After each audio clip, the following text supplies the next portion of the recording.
मुझी चोरी थी वही कैची मजाल आ जो मुझे बंगले में मुझो माल चोरी करे वने कर विदो काढे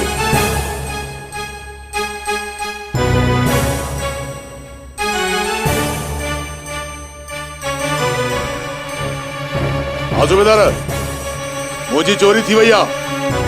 जल्द चोर पकड़े उन्हनि के अड़ी त सजा दियो जो 7 नस्लन ताईं भी वो मुझी त छा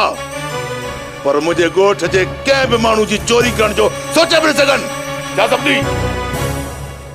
अदा शहबाज खान इहो केर थो थी सघे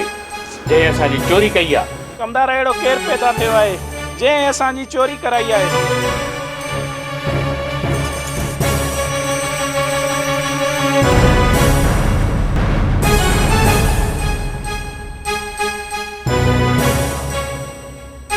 बाबा साईं जेकॾहिं अकबर खान जो गोठ तबाह न कयमि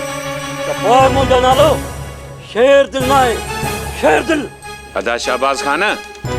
अकबर खान वारनि असांजी चोरी कराए वॾी बेइज़ती कराई आहे ऐं इन बेइज़तीअ जो पलांद इन्हनि खां हर हाल में वठंदासीं पोइ छो न असांजो सिर हलियो वञे उन्हनि सां घटि न कंदासीं सरदार साईं असांखे इजाज़त ॾियो पंहिंजो पलांद करे चऊं ऐं उन्हनि खे ॿुधायूं शहबाज खान जी चोरी किथे थी आहे छो त मुंहिंजो नालो अछू बादशाह आहे अछू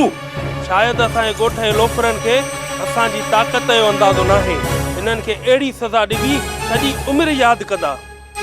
हाणे उन्हनि खे ख़बर शहबाज खान जी वाड़ी मां चोरी थियल माल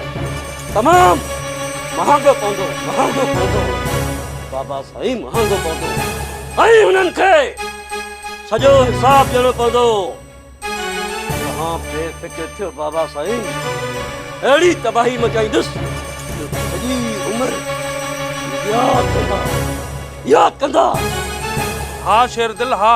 असांखे तोते नाज़ आहे तूं ई त आहीं जंहिं ते असांखे फ़ख्रु हूंदो आहे हा शेर दिल इन कम में देर न थियणु घुर्जे शेर दिल त पोइ देर न कर हाणे ई वञी हिन अकबर खान जो गोठ वीरान करे